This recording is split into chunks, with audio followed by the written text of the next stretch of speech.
Hello, guys. How are you guys doing this week? So, I am Erica Judge Edwards, the mother of Carl Emery Edwards, and I am the creator of Carl Emery's World. And these are the social media sites that chronicle our daughter's journey as we navigate her autism diagnosis while also being gentle parents to her. If you haven't been following along thus far and you want background information, I do suggest that you check out my first vlog titled The Story of Carl, and that is on our YouTube channel. We do have a Facebook page which is titled Carl Emery's World. We also have TikTok, which is at Carl Emery. We also have Instagram, which is Carl_Emery. And of course, this is our YouTube channel, which is Carl Emery's World. And Carl is spelled Carle, and Emery is spelled Emery.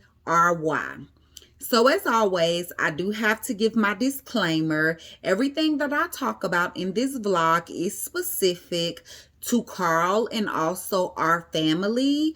This is not something that is meant to speak for the entire autism community, because we do recognize that everyone, has individual needs, and individuals are on different levels of the spectrum, and our experiences might be different. So we don't want to disrespect anyone by, presuming to know what they go through, because we believe that every family has the rights as individuals to make their own decisions, and we just want to be respectful to everyone, and we hope that everyone will continue to be respectful to us. We have gotten a lot of love from the community. We really appreciate everybody's input, everybody's support, everybody's suggestions, and we hope that you guys will continue to follow along with us on our journey as we do what's best for Carl.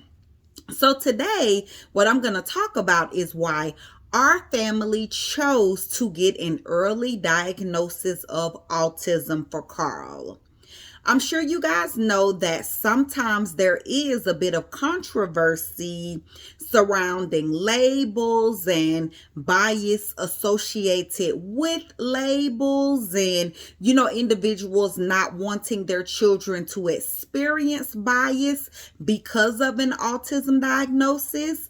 Those are actually very real concerns, and we understand those 100%, but we still decided to go forth and pursue an official diagnosis for Carl. As a matter of fact, we advocated for an official diagnosis for Carl because we don't believe that not having her diagnosed helps things. We believe that the better option is to have her officially diagnosed and then seek to educate in order to reduce the stigma associated with being a member of the autistic community. So the title of this vlog today is titled Autism is Not a Dirty Word, Why We Chose Early Diagnosis. So one of the biggest reasons was because of early intervention and the studies that I read concerning early intervention. So for those of you who don't know, I am a healthcare professional. I am a family practice physician. And so as a person who practices evidence-based medicine, I believe in evidence-based medicine. So when I began to notice certain things in Carl, one of the first things that I did was I started to read a lot of research studies because this was my comfort zone. I'm used to doing evidence-based medicine based on research. So when I was reading a lot of these research studies, many of them focused on early intervention, early diagnosis, and the reduction of symptoms and behaviors that could have, made Carl uncomfortable or been bothersome for her or negatively impacted her life in the long run. And so one of the things we wanted to do was to reduce those behaviors and symptoms if we had the opportunity to do so. So we read a lot of studies that showed that early intervention could do that. And so from that point, we really started to advocate, getting her diagnosed so that we could start early intervention right away. One of the other things is that, the cost of care for an individual who has developmental delays is expensive. So Carl has been in some form of therapy since she was 10 months old. Prior to her autism diagnosis, we were paying for a lot of those therapies out of pocket until we met our deductible. Now, that out of pocket cost was significant. Therapy can range from hundreds of dollars to thousands of dollars per session. And she was in multiple forms of therapy and needed multiple sessions of each form of therapy each month. So we were paying that until we met our deductible, but we have a high deductible insurance plan. And that's a significant amount of money that we had to spend prior to reaching our deductible. So once she got her official ASD diagnosis, she qualified for Katie Beckett Medicaid, which is the special needs Medicaid that is offered in the state of Georgia. So the good thing about the Katie Beckett Medicaid is that it covers her co-pays, it covers her deductibles, and it covers things that her insurance does not cover. So this has had a huge positive financial impact on our family and has given us the opportunity to make sure that Carl is cared for and that she has the things that she needs.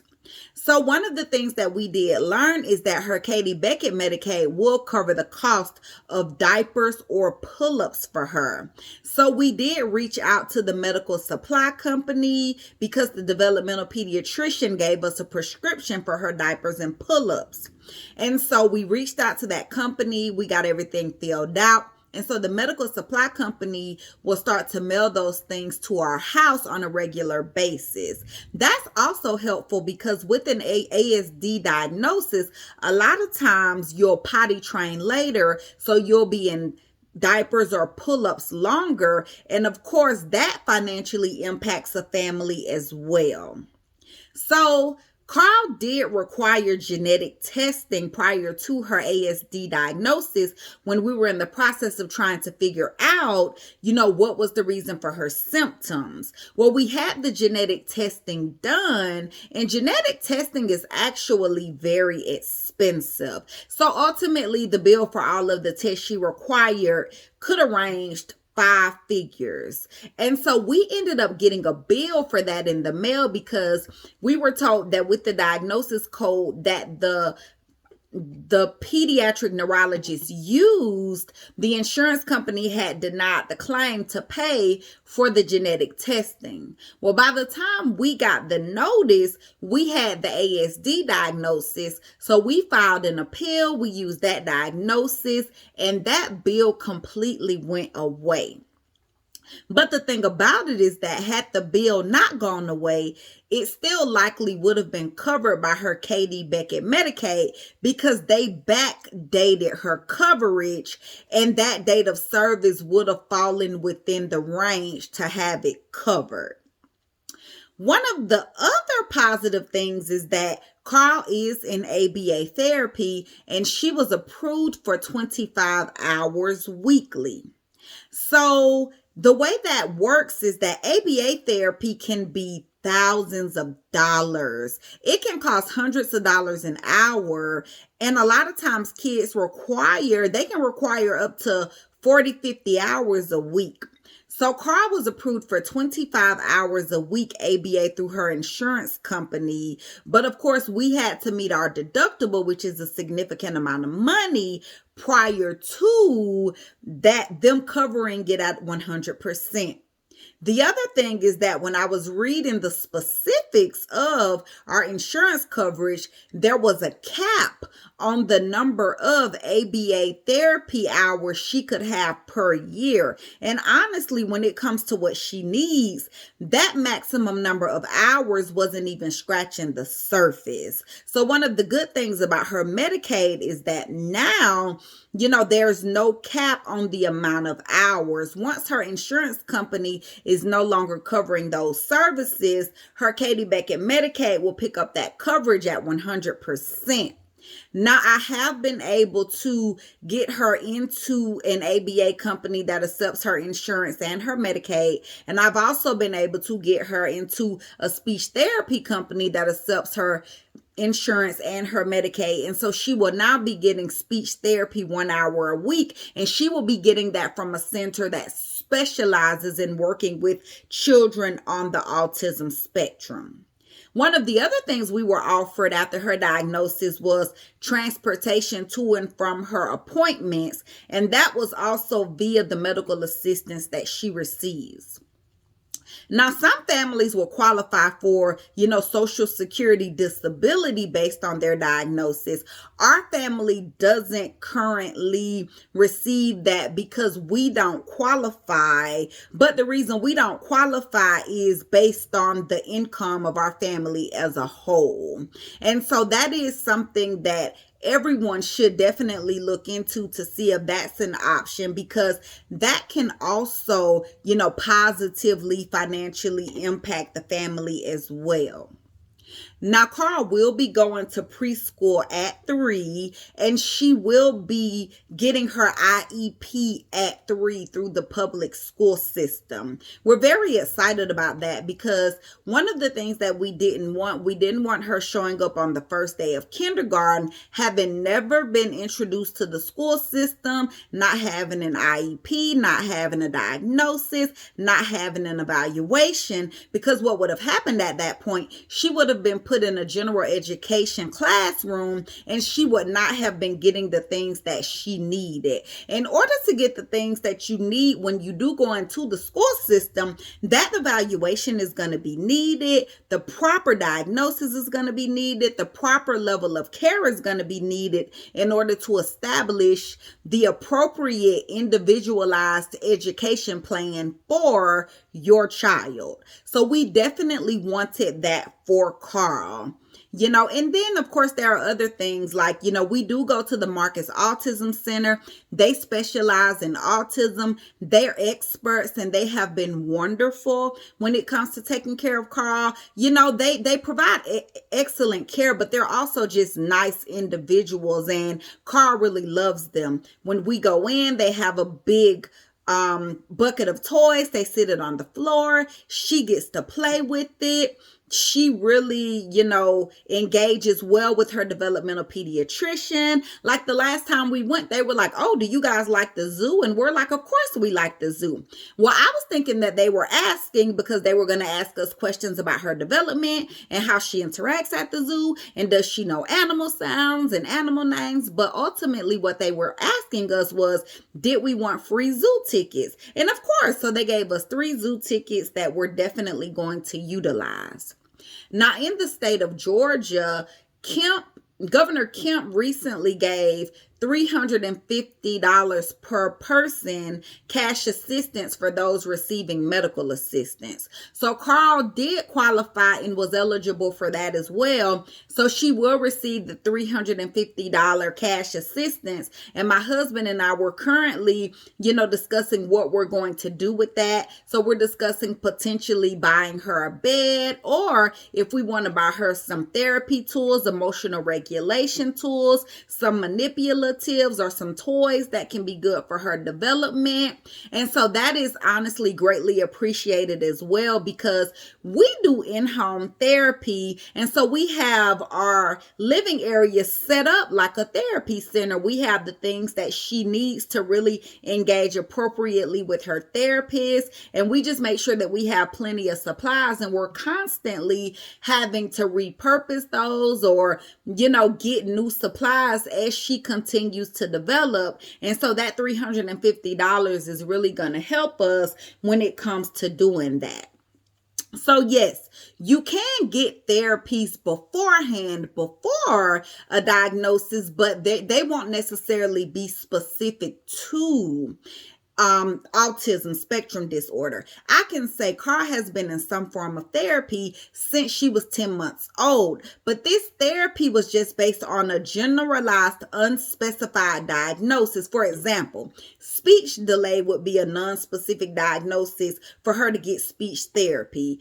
Or for example, motor delay would be a non-specific diagnosis for her to get physical therapy. Well, she was getting those therapies, but it wasn't in a location that specifically worked with children who are autistic. And so a lot of the unique needs and the unique concerns that we had, they weren't addressed appropriately. Now, the one thing I will say, the location great, the therapist great, everyone nice, like they were really working with her, but she's young, and everyone isn't necessarily comfortable working with a toddler, working with someone, 10 months old. And that's one of the things, that in the future, as children are diagnosed earlier, hopefully there will be more therapists in place who are comfortable working with children during infancy, now that a lot of the signs and symptoms are starting to be recognized earlier.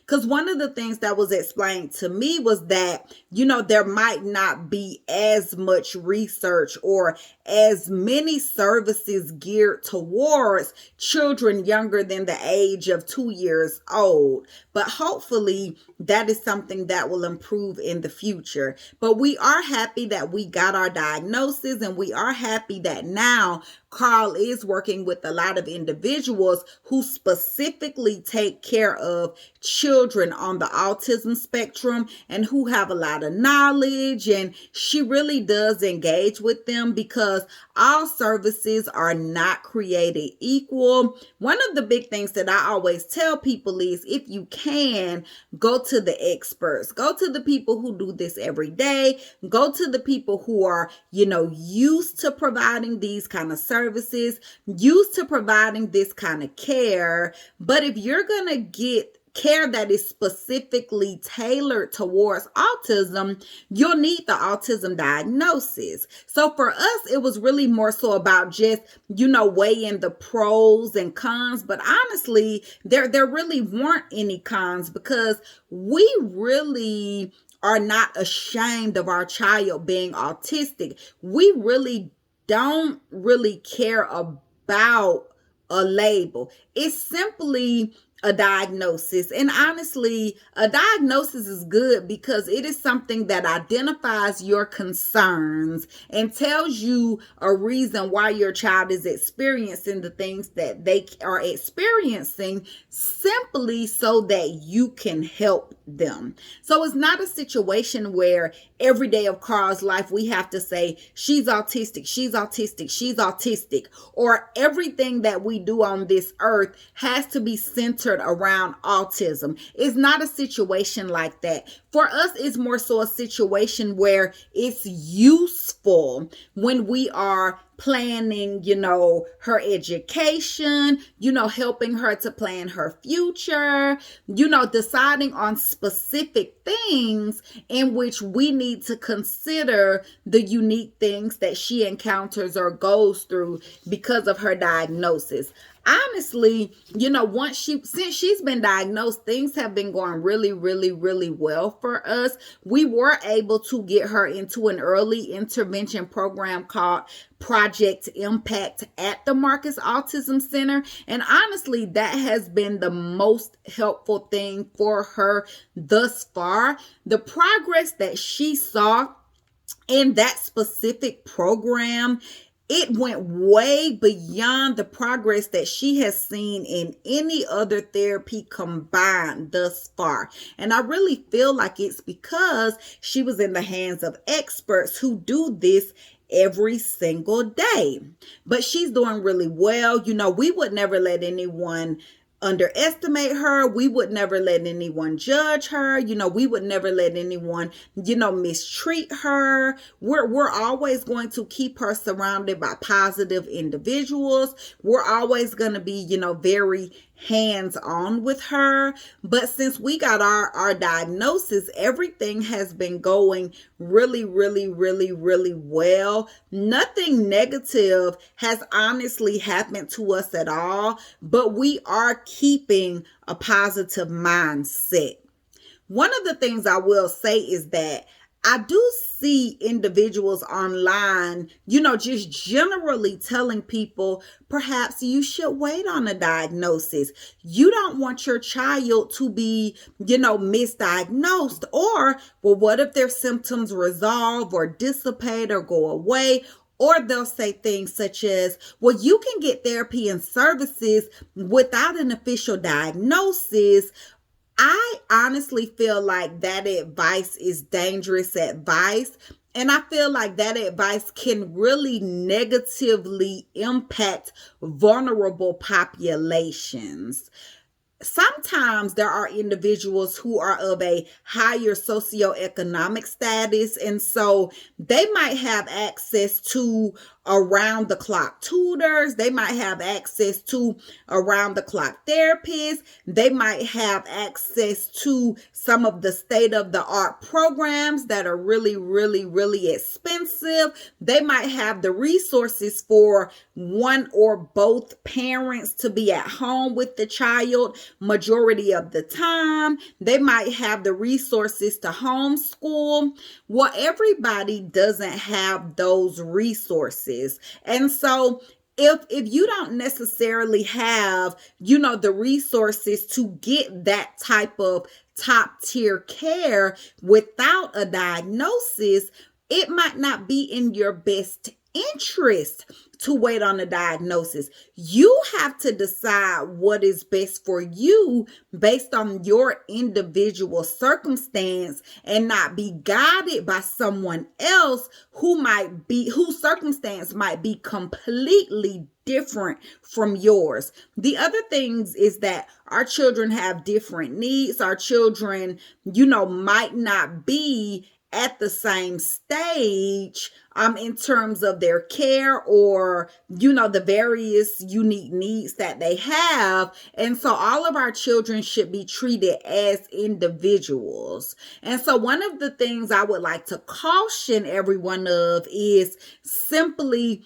not making a decision for your child based on the things that you see online, such as generalized statements, or based on the decisions that other people have made for their child, because your circumstance might be very, very, very, very, very different from theirs. And so definitely consider that when you're deciding, what to do. My personal opinion is that as soon as you figure out there's an issue with your child, get it checked out. I feel like we would do that for any other issue. So we should do that for developmental delays as well. Or we should do that for missed milestones as well. So I personally feel like we should all seek answers concerning our child as soon as we possibly can. I feel like, we should all combat misdiagnoses.